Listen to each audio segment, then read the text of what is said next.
ಮಕ್ಕಳಿಗಾಗಿ ಅರಿವು ಬಳಗದ ಕೆಲವು ಮಹಿಳಾ ಮಣಿಗಳು ಒಂದು ನಗೆ ನಾಟಕ ಅಭಿನಯಿಸುತ್ತಿದ್ದಾರೆ. ನಗುವಿನ ಮೂಲಕ ಅರಿಯೋಣ, ಅರಿತು ಮತ್ತೆ ಬದುಕೋಣ ಅಂತ H.K. ರಾಮನಾಥರವರ ಮತ್ತೆ ಬದುಕಿರಿ ಎಂಬ ನಾಟಕ ಶ್ರೀಮತಿ ಸಾವಿತ್ರಿಯವರ ನಿರ್ದೇಶನದಲ್ಲಿ. ಶ್ರೀಕೃಷ್ಣ ದೇವರಾಯರ 500ನೇ ವರ್ಧಂತಿಯನ್ನು ಈ ಇಡೀ ವರ್ಷ ರಾಜ್ಯಾದ್ಯಂತ ಹೆಮ್ಮೆಯಿಂದ ಹಮ್ಮಿಕೊಳ್ಳಲಾಗುತ್ತಿದೆ. ಈ ಸಂದರ್ಭದಲ್ಲಿ ನಮ್ಮ ನಾಡಿನಲ್ಲಿ ನೆರೆ ಹಾವಳಿ ನೆಮ್ಮದಿ ಕದಡಿದೆ. ಯಾವ ಸುವರ್ಣ ಯುಗಕ್ಕೂ ನೆರೆ ಬರಗಳ ಹಾವಳಿ ತಪ್ಪಿಲ್ಲ. ಆದರೆ ಅದನ್ನು ನಿಭಾಯಿಸಿದ ರೀತಿ ಸುವರ್ಣಮಯ ಅನ್ನುವ ಹಿನ್ನೆಲೆಯಲ್ಲಿ ಸತ್ಯದ ಮಹತ್ವವನ್ನು ಹಾಸ್ಯಮಯವಾಗಿ ಈ ನಾಟಕ ನಮ್ಮ ಮುಂದಿರುತ್ತಿದೆ.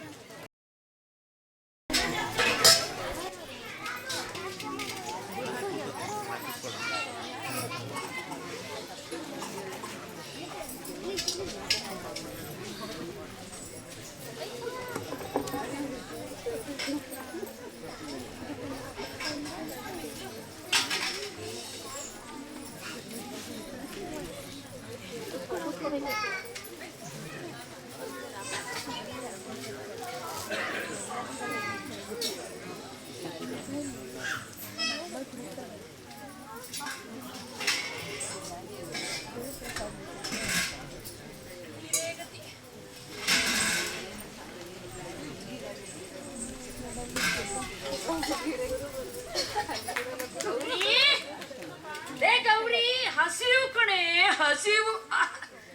ಬೇಗ ಊಟ ಹಾಕೆ, ಬೇಗ ಊಟ ಹಾಕು. ಕ್ಷಾಮಕಾಲದ ಹಸಿವು ಗೌರಿ, ಕ್ಷಾಮಕಾಲದ ಹಸಿವು ಕಣೆ, ಹಸಿವು. ಕ್ಷಾಮಕಾಲ ಅಲ್ದೆ ಕ್ಷೇಮಕಾಲ ಎಲ್ಲಿ ಬಂತು ಈ ಮನೆಗೆ? ಮನೇಲಿ ಏನಿದೆ ಬಡ್ಸೋದಿಕ್ಕೆ? ಬೇಳೆ ಇಲ್ಲ, ಅಕ್ಕಿ ಇಲ್ಲ. ಅಕ್ಕಿ ಏನು? ಅವಲಕ್ಕಿನೂ ಇಲ್ಲ. ವಿಜಯನಗರ ಸಾಮ್ರಾಜ್ಯದ ಕೃಷ್ಣದೇವರಾಯನ ವಿದೂಷಕ ಅಂತೀರಿ. ಅರಮನೆಯಲ್ಲೂ ನಿನಗೆ ಒಂದು ಹೊಟ್ಟು ಕೂಳಿಲ್ದೆ ಹೋಯ್ತೆ ಅಲ್ವೇ? ಒಬ್ಬ ಪ್ರಸಿದ್ಧ ವಿದೂಷಕ ನನಗೆ ಹಸಿವಾಗುತ್ತೆ ಸ್ವಾಮಿ, ಅನ್ನ ಹಾಕಿ ಅಂತ ಅನ್ನಕ್ಕಾಗುತ್ತೇನೆ? ಮರ್ಯಾದೆ ಪ್ರಶ್ನೆ, ಮರ್ಯಾದೆ ಪ್ರಶ್ನೆ. ನೀವು ಮರ್ಯಾದೆ ಅಂತ ಕೂತ್ಕೊಂಡ್ರೆ ಹೊಟ್ಟೆಗೆ ತಣ್ಣೀರ್ ಪಟ್ಟೆ ಹಾಕೊಳ್ಬೇಕಾಗತ್ತೆ. ಅಯ್ಯೋ, ತಾಳಲಾರ ವಿಧಿಯ ಶಾಪ, ತಾಳಲಾರನೆ, ತಾಳಲಾರ ವಿಧಿಯ ಶಾಪ, ತಾಳಲಾರನೆ. ಈ ಹಾಡು ಹಾಡು ಬೇರೆ ಕೇಳು. ಹಸಿವು ಕಣೆ ಗೌರಿ, ಹಸಿವು. ಅರಮನೆಯಲ್ಲಿ ನಿಮಗೆ ಹಾಸ್ಯ ಮಾಡೋದಕ್ಕೆ ಬುದ್ಧಿ ಇದೆ, ಈ ಹಸಿವನ್ನ ನೀಗಿಸ್ಕೊಳ್ಳೋದಕ್ಕೆ ಬುದ್ಧಿ ಇಲ್ಲದೆ ಹೋಯ್ತೆ. ಏನಂತೆ? ಬುದ್ಧಿ ಇಲ್ಲ ಅಂದ್ಯಾ? ಬೇಕಾದಷ್ಟು ಬುದ್ಧಿ ಇದೆ ಗೌರಿ. ಒಂದು ಹೊಸ ಉಪಾಯ ಹೊಡೆದಿದೆ. ಎಂತದು ಉಪಾಯ ಅಂದ್ರೆ? ಉಪಾಯ ಅದ್ರಲ್ಲಿ ನಾವಿಬ್ರು ಭಾಗವಹಿಸ್ಬೇಕು. ಅದೇನು ಬೇಗ ಹೇಳಿ, ಇಲ್ಲ ಅಂದ್ರೆ ನೀವು ಒಬ್ಬರೇ ಭಾಗವಹಿಸಬೇಕಾಗತ್ತೆ. ಹೇಳು, ಹೇಳಿಲ್ಲ. ನೀನು ಮಹಾರಾಣಿ ಹತ್ರ ಹೋಗಿ ಅದೇನು ಅರ್ಥ ಆಗೋಗೆ ಬಗಳಬಾರ್ದೆ? ಹೇಳ್ತೀನಿ ಕೇಳು. ನೀನು ಮಹಾರಾಣಿ ಹತ್ರ ಹೋಗಿ ನನ್ನ ಗಂಡ ಹೊರಟು ಹೋದ ಅಂತ ಬಡ್ಕ. ಮತ್ತಿನ್ನೇನು? ಆಮೇಲೆ ನಾನು ಮಹಾರಾಜರ ಹತ್ರ ಹೋಗಿ ನನ್ನ ಹೆಂಡತಿ ಹೊರಟು ಹೋದ್ಲು ಅಂತ ಅಳುತ್ತೀನಿ ಅಷ್ಟೇ. ಅದನ್ನ ಹೋಗ್ಲೇ? ಅಯ್ಯೋ, ಇದೇನೆ ಗಂಡನ ಸತ್ತವ್ರಿ, ಗಂಡ ಕಳ್ಕೊಂಡವ್ರಿ ಹೀಗಿರ್ತಾರ ಮತ್ತೆ? ಹಂಗೆ ಹಂಗೆ ಬಡ್ಕೋಬೇಕು. ಆಮೇಲೆ ಸರಿ ಆಯ್ತು, ಸರಿ ಆಯ್ತು. ಆಮೇಲೆ ಜೋರಾಗಿ ಅಳ್ಬೇಕು. ಅಯ್ಯೋ, ಬೆತ್ತಿ ಇಲ್ಲಲ್ಲ ಕಡೆ, ಅರಮನೆ ಬಾಗಿಲ ಹತ್ರ ಅಳ್ಬೇಕು. ಇದು ಬರೀ ನಾಟಕ. ಮಹಾರಾಜರಿಗೆ ಬರದ ಕಷ್ಟ ಅರ್ಥ ಆಗಬೇಡ್ರಿ, ನಮ್ ಕಷ್ಟ ಬರದ ಕಷ್ಟ ಎಲ್ಲ ಅರ್ಥ ಆಗ್ಬೇಕು. ಅದಕ್ಕೆ ಒಂದು ನಾಟಕ, ಸರಿನಾ? ಸರಿ ಸರಿ. ನಾನು ಮೊದಲು ಮಹಾರಾಜರ ಮನೆಗೆ ಹೋಗಿ ಶುರು ಮಾಡ್ಕೋತೀನಿ. ಸರಿ ಸರಿ, ಜೋಪಾನ.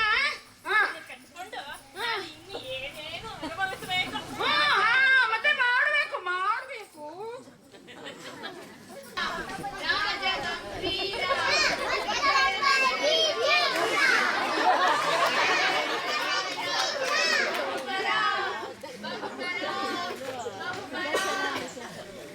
ಅಮಾತ್ಯ ತಿಮ್ಮರಸರೇ, ರಾಜ್ಯದಲ್ಲಿ ಎಲ್ಲರೂ ಕ್ಷೇಮವಷ್ಟೇ? ಹೌದು ಮಹಾಪ್ರಭುಗಳೇ, ಎಲ್ಲರೂ ಕ್ಷೇಮವೇ. ಈಗ ತಾನೇ ಕ್ಷೇಮ ಎಂದಿರಿ, ಯಾರೋ ಮಹಾಪ್ರಭು. ಯಾರಲ್ಲಿ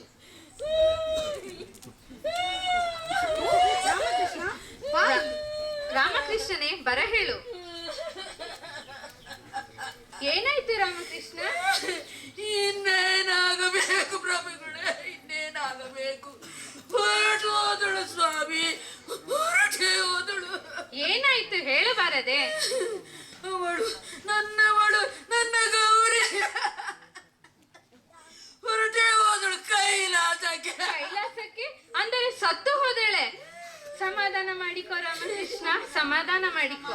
ಇನ್ನೆಲ್ಲಿಯ ಸಮಾಧಾನ ಪ್ರಭುಗಳೇ? ಅವಳು ಎಷ್ಟು ಚೆನ್ನಾಗಿ ಅಡಿಗೆ ಮಾಡ್ತಾ ಇದ್ಲು, ಅವಳು ಎಷ್ಟು ಚೆನ್ನಾಗಿ ಮಾತಾಡ್ತಾ ಇದ್ಲು. ಇಂಥವಳಿಗೆ ನನಗೆ ಸಂಸಾರ ಮಾಡಕ್ಕೂ ಯೋಗ್ಯತೆ ಇಲ್ಲದಾಯ್ತೆ. ಅಳಬೇಡ ರಾಮಕೃಷ್ಣ, ಅಳಬೇಡ. ಅಮಾತ್ಯ ತಿಮ್ಮರಸರೇ, ಅವನಿಗೆ 100 ವರಹಗಳನ್ನು ಕೊಟ್ಟು ಕಳುಹಿಸಿ. ನಿನ್ನ ಹೆಂಡತಿಯ ಶವ ಸಂಸ್ಕಾರವನ್ನು ಈಗಲೇ ಮಾಡು.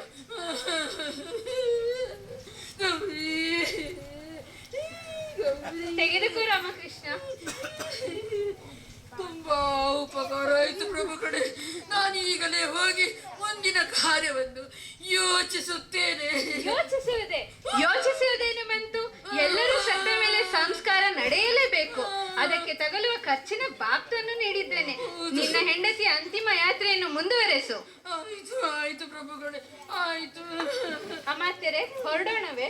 ಆಯ್ತು ಆಯ್ತು ಪ್ರಭುಗಳೇ.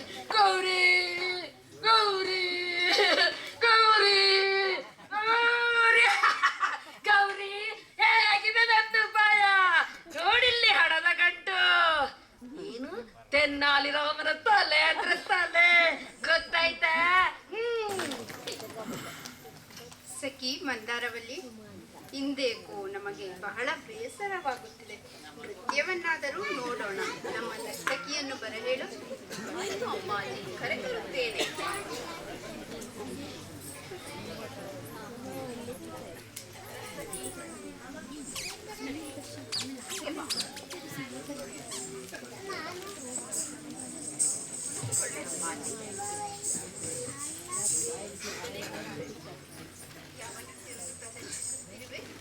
ನೀವು ಹೇಳಿ ಮಹಾರಾಣಿ, ನಿಮಗೆ ಇಷ್ಟವಾದ ನೃತ್ಯವನ್ನೇ ಪ್ರದರ್ಶಿಸಿ.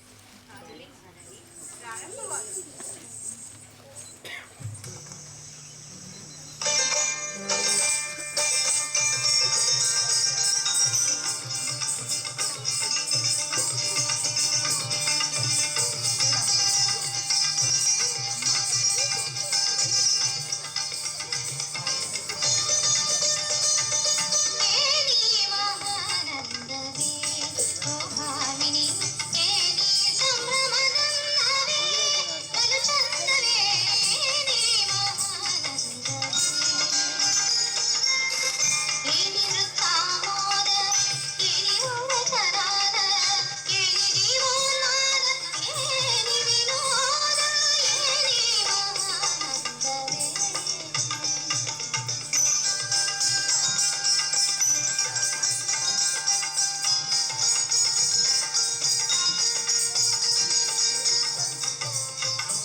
ಪ್ರೀತಿಸಿದಳು ಅಲ್ಲವೇ? ನಮ್ಮ ಮನಸ್ಸಿಗೆ ಬಹಳ ಸಂತೋಷವಾಯಿತು. ಈ ನಮ್ಮ ಸಂತೋಷದ ಸಮಯದಲ್ಲಿ ಯಾವುದೋ ಅಪಸ್ವರ ಕೇಳಿಸುತ್ತಿದೆಯಲ್ಲ? ಹೌದು ಅಮ್ಮಾಜಿ, ಯಾವುದು ಹೆಂಗಸಿನ ಧ್ವನಿ. ಹೌದು, ಯಾರೆಂದು ನೋಡಿ ಈಗಲೇ ಅವಳನ್ನು ಒಳಗೆ ಕರೆದುಕೊಂಡು ಬಾ. ಗೌರಿ, ಬಾ ಒಳಗೆ ಬಾ. ಓ, ನಮ್ಮ ಗೌರಿ ಯಾಕೆ ಹೇಳ್ತಿದ್ದಾಳೆ? ಗೌರಿ, ಏನಾಯ್ತೆ ಗೌರಿ? ಅಮ್ಮಾಜಿ, ಅವರು ನನ್ನ ಗಂಡ.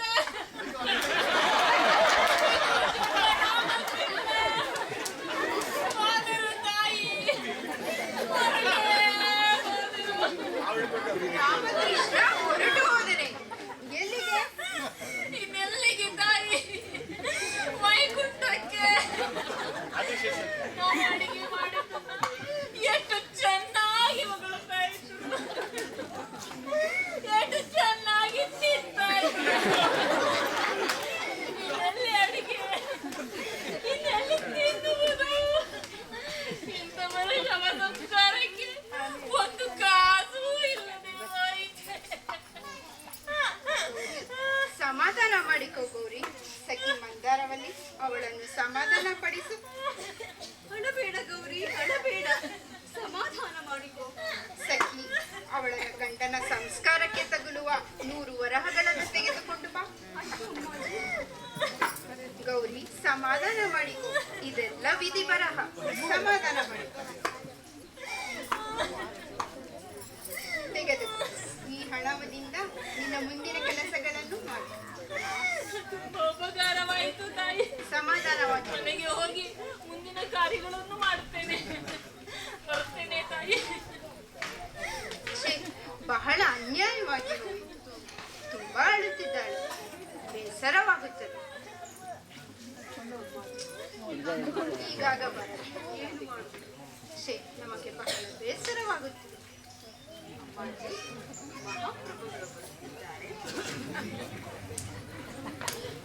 ಪ್ರಿಯೆ ತಿರುಮಲ, ಸಂತೋಷವಷ್ಟೇ. ಸಂತೋಷವೆಲ್ಲಿಂದ ಬರಬೇಕು ಸ್ವಾಮಿ? ಈಗಷ್ಟೇ ನಮ್ಮ ಗೌರಿ ಬಂದು ಅವಳ ಗಂಡ ವಿದೂಷಕ ರಾಮಕೃಷ್ಣ ಸತ್ತು ಹೋದ ಸುದ್ದಿಯನ್ನು ತಿಳಿಸಿ ಹೋಗಿದ್ದಾಳೆ. ಅರಮನೆಯಲ್ಲಿ ವಿದೂಷಕರೇ ಇಲ್ಲದ ವೇಳೆ ಹಾಸ್ಯ ಮಾಡುವವರು ಯಾರು? ನಮಗೆಲ್ಲಿಯ ಸಂತೋಷ ಪ್ರಭುಗಳೇ. ಏನಂದಿ? ರಾಮಕೃಷ್ಣ ಸತ್ತು ಹೋದನೆ? ಶುದ್ಧ ಸುಳ್ಳು. ಸತ್ತಿರುವುದು ಗೌರಿ. ಇಲ್ಲ ಮಹಾಸ್ವಾಮಿ, ರಾಮಕೃಷ್ಣನೇ ಸತ್ತಿರುವುದು. ಗೌರಿಯೇ ಬಂದು ತಿಳಿಸಿದ್ದಾಳೆ. ಗೌರಿಯ ಶವ ಸಂಸ್ಕಾರಕ್ಕೆ 100 ವರಹಗಳನ್ನು ನಾನೇ ಕೊಟ್ಟು ಕಳುಹಿಸಿದ್ದೇನೆ. ಹೌದು ಗೌರಿ. ಇಲ್ಲ ಮಹಾಸ್ವಾಮಿ, ಸತ್ತಿರುವುದಂತೂ ರಾಮಕೃಷ್ಣನೇ. ನಾನು ಕೂಡ ಗೌರಿಗೆ 100 ವರಹಗಳನ್ನು ಕೊಟ್ಟು ಕಳುಹಿಸಿದ್ದೇನೆ. ನಾನೇ ಕೊಟ್ಟಿದ್ದೇನೆ. ಸತ್ತಿರುವುದು ಗೌರಿ. ಇಲ್ಲ ಮಹಾಸ್ವಾಮಿ, ರಾಮಕೃಷ್ಣನೇ. ಸತ್ತಿರುವುದು ಗೌರಿ. ಇಲ್ಲ ರಾಮಕೃಷ್ಣ. ಗೌರಿ. ಇಲ್ಲ ರಾಮಕೃಷ್ಣ. ಇಲ್ಲ ಇಲ್ಲ ಗೌರಿ. ಮಹಾಸ್ವಾಮಿ, ಮಹಾರಾಣಿಯವರೊಡನೆ ಜಗಳ ಬೇಡ. ನಾವೇ ರಾಮಕೃಷ್ಣನ ಮನೆಗೆ ಹೋಗಿ ನೋಡೋಣ. ಯಾರು ಮೊದಲು ಸತ್ತರು ಅಂತ ಗೊತ್ತಾಗಲಿ. ಹಾಗೆಯೇ ಆಗಲಿ.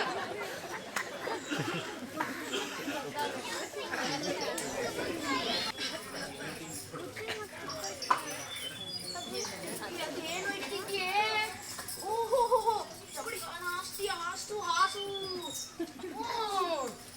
ದಪ್ಪ, ತಂದಿಡು ಎಲ್ಲ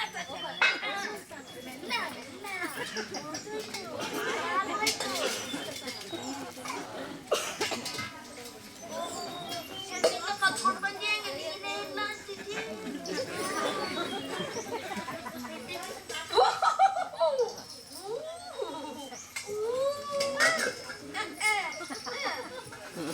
ಉಪಾಯ ಇದ್ರೆ ಅಪಾಯ ಕಡೆ ಗೌರಿ.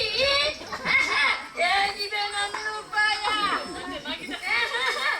ತಿನ್ನು ತಿನ್ನು ತಿನ್ನು. ಸ್ವಲ್ಪ ಬೈಕೊಂಡ್ರಿ. ಅದೇನು ಕಚ್ಚರಿಯ? ಏನ್ ತಿಂತು? ಏನ್ ನುಗ್ತೀಯ? ನಾನು ಕೇಳೋದೇನು? ಅಯ್ಯೋ, ಅಲ್ಲೂ ಬರಲಿಲ್ಲ. ಕೊಡಬೇಡದಲ್ಲ, ಅಲ್ಲೂ ಬರ್ತಿಲ್ಲ. ಎಷ್ಟು ತಿನ್ಬೇಡ, ಬೇಡಿ ಆಗುತ್ತಿದೆ.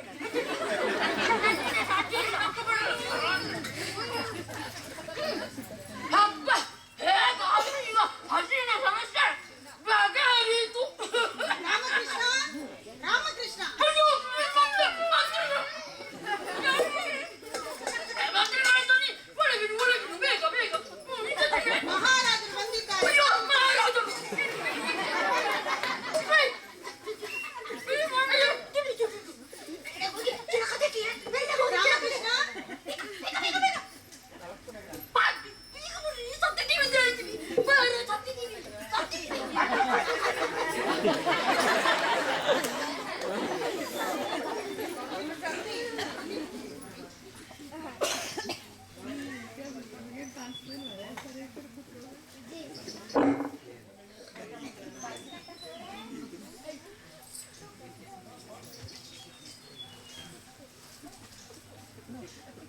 ಆಶ್ಚರ್ಯ, ಇಬ್ಬರು ಸತ್ತಿದ್ದಾರೆ.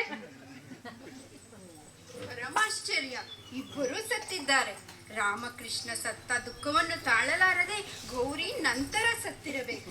ಇಲ್ಲ ಇಲ್ಲ, ಗೌರಿ ಸತ್ತ ದುಃಖವನ್ನು ತಾಳಲಾರದೆ ರಾಮಕೃಷ್ಣ ಸತ್ತಿದ್ದಾನೆ. ಇಲ್ಲ ಮಹಾಸ್ವಾಮಿ, ರಾಮಕೃಷ್ಣನೇ ಮೊದಲು ಸತ್ತಿರುವುದು, ಗೌರಿ ಅಲ್ಲ. ಗೌರಿಯೇ ಮೊದಲು ಸತ್ತಿರುವುದು, ರಾಮಕೃಷ್ಣನೇ ಬಂದು ಹೇಳಿದ್ದಾನೆ. ಹೌದು ಅಲ್ಲವೋ ಮಾತಿರೆ? ಇಲ್ಲ ಮಹಾಸ್ವಾಮಿ, ರಾಮಕೃಷ್ಣನೇ ಮೊದಲು ಸತ್ತಿರುವುದು. ಮೊದಲು ಹೌದು ಅಲ್ಲವೋ ಮಂದಾರವಲ್ಲಿ? ಮೊದಲು ಸತ್ತಿರುವುದು ಗೌರಿ. ಗೌರಿ ಇಲ್ಲ, ರಾಮಕೃಷ್ಣನೇ ಮೊದಲು ಸತ್ತಿದ್ದು. ಹೌದು ಅಲ್ಲವೋ ಮಂದಾರವಲ್ಲಿ? ಇಲ್ಲ. ಇಲ್ಲ ಇಲ್ಲ, ಮೊದಲು ಸತ್ತಿರುವುದು ಗೌರಿ. ಗೌರಿ ಇಲ್ಲ ಇಲ್ಲ, ಮೊದಲು ಸತ್ತಿರೋದು ಗೌರಿ. ಇಲ್ಲ, ರಾಮಕೃಷ್ಣನೇ. ಇಲ್ಲ, ಮಹಾಸ್ವಾಮಿ, ಈ ವಿಷಯದಲ್ಲಿ ನಿಮಗೂ ಮಹಾರಾಣಿಯವರಿಗೂ ಮನಸ್ತಾಪ ಏಕೆ? ಒಂದು ಕೆಲಸ ಮಾಡೋಣ. ಯಾರು ಮೊದಲು ಸತ್ತರು ಅಂತ ತಿಳಿಸುವವರಿಗೆ 1,000 ವರಹ ಬಹುಮಾನ ಅಂತ ತಂಗೂರ ಹೊಡೆಸಲು ಅಪ್ಪಣೆಯಾಗಬೇಕು ಮಹಾಪ್ರಭು. ಹಾಗೇ ಆಗಲಿ. ಇವರಿಬ್ಬರಲ್ಲಿ ಮೊದಲು ಸತ್ತವರು ಯಾರು ಎಂದು ತಿಳಿಸುವವರಿಗೆ 1,000 ವರಹದ ಜೊತೆಗೆ ನನ್ನೀ ಮುತ್ತಿನ ಹಾರವನ್ನು ನೀಡುತ್ತೇನೆ. ಮೊದಲು ಯಾರು ಸತ್ತರು ಎನ್ನುವುದು ತಿಳಿಯಲಿ. ಎಲ್ಲ ಕಡೆ ಡಂಗುರ ಹೊಡೆಸಿ. ಅಮ್ಮಾಜಿ, ಇವರೇ ಮೊದಲು ತಪ್ಪಿದ್ದು, ಬಹುಮಾನವನ್ನು ನನಗೆ ಕೊಡಿ. ಇವರೇ ಮೊದಲು ತಪ್ಪಿದ್ದು, ನನಗೆ ಬಹುಮಾನ ಕೊಡಿ. ಇವರೇ ಮೊದಲು ತಪ್ಪಿದ್ದು. ಪಿಸ್ಕಳೆ. ಇವರೇ ಮೊದಲು ತಪ್ಪಿದ್ದು. ಓಹೋಹೋಹೋಹೋ, ನೀವಿಬ್ಬರು ಏಕೆ ಸತ್ತಿರೆಂಬುದು ನನಗೆ ಈಗ ತಿಳಿಯಿತು. ಆದರೂ ರಾಮಕೃಷ್ಣ, ನೀನು ಈ ರೀತಿ ಸುಳ್ಳು ಹೇಳುವುದು ಮಹಾಪರಾಧ. ತಪ್ಪಾಯಿತು. ನೀವೇ ಬಂದು ಹೇಳಿದ್ದರೆ ನಾನು ನಿಮಗೆ ಸಹಾಯ ಮಾಡುತ್ತಿರಲಿಲ್ಲವೇ? ಹೌದು ಪ್ರಭುಗಳೇ, ಹೇಳಬೇಕಾಗಿತ್ತು. ಆದರೆ ಏನು ಆದರೆ? ನಿಮ್ಮಿಬ್ಬರ ಈ ತಪ್ಪಿಗೆ ನಾನು ಈ ಸಾಮ್ರಾಜ್ಯದಿಂದ ಗಡೀಪಾರು ಮಾಡುತ್ತಿದ್ದೇನೆ. ಮಹಾಸ್ವಾಮಿ, ಇಷ್ಟು ವರ್ಷಗಳ ಕಾಲ ನಮ್ಮನ್ನೆಲ್ಲ ನಗಿಸಿದ ಈ ರಾಮಕೃಷ್ಣನನ್ನು ಗಡೀಪಾರು ಮಾಡುವುದು ಸರಿಯೇ? ಮಹಾಪ್ರಭುಗಳೇ, ಎಷ್ಟೋ ಬಾರಿ ನಮ್ಮ ಸಾಮ್ರಾಜ್ಯದ ಮರ್ಯಾದೆ ಕಾಪಾಡಿದ ಈ ರಾಮಕೃಷ್ಣನು ಗಡೀಪಾರು ಮಾಡುವುದು ಬೇಡ ಮಹಾಸ್ವಾಮಿ, ಬೇಡ. ಸಾಧ್ಯವೇ ಇಲ್ಲ. ನೀವಿಬ್ಬರು ನನ್ನ ರಾಜ್ಯದಿಂದ ತೊಲಗಿ. ಪ್ರಭುಗಳೇ, ಸಮಾಧಾನ ಚಿತ್ತರಾಗಿ ನನ್ನ ಮಾತನ್ನು ಕೇಳುವರೆಂದು ನಾನು ನಂಬುತ್ತೇನೆ. ನೋಡಿ, ನಮ್ಮ ತಮ್ಮಿಂದ ಪಡೆದ ಧನ ಸಹಾಯವನ್ನು ನಾನು ಬಡಬಗ್ಗರಿಗೆ, ಬಡ ಜನರಿಗೆ, ಸಂತ್ರಸ್ತರಿಗೆ ಹಂಚಿದ್ದೇನೆ. ಇದು ತಪ್ಪು ಎನಿಸಿದಲ್ಲಿ ಧಾರಾಳವಾಗಿ ನನ್ನನ್ನು ಗಡೀಪಾರು ಮಾಡಬಹುದು. ಮಹಾಪ್ರಭುಗಳೇ, ಈ ರಾಮಕೃಷ್ಣನು ನನ್ನದಟ್ಟು ಮಾಡಿದ್ದಾನೆ. ಕ್ಷಮಿಸಿ ಮಹಾಪ್ರಭು, ಕ್ಷಮಿಸಿ. ಹೋಗಲಿ. ಅಂತೂ ನಿನ್ನ ಮಾತಿನ ಚಮತ್ಕಾರದಿಂದ ನಿನ್ನ ತಪ್ಪನ್ನು ಮನ್ನಿಸಿದ್ದೇನೆ. ಆದರೆ ಕೊನೆಯ ಆಸೆ ಏನು ರಾಮಕೃಷ್ಣ? ಕೊನೆಯ ಆಸೆ ಪ್ರಭುಗಳೇ, ನನ್ನ ಉಸಿರಿರುವವರೆಗೂ ನಿಮ್ಮ ಪಾದ ಬಳಿಯೇ ಸೇವೆ ಮಾಡಬೇಕೆಂಬುದು ಪ್ರಭುಗಳೇ, ಸೇವೆ ಮಾಡಬೇಕೆಂಬುದು. ಇಂದು ನನಗೆ ಕ್ಷಾಮದ ಭೀಕರತೆಯ ಬಗ್ಗೆ ನನಗೆ ಹೊಸ ಅರಿವು ಮೂಡಿಸಿದ್ದೀಯಾ ರಾಮಕೃಷ್ಣ. ನಿನ್ನ ಈ ತಪ್ಪನ್ನು ಮನ್ನಿಸಿದ್ದೇನೆ.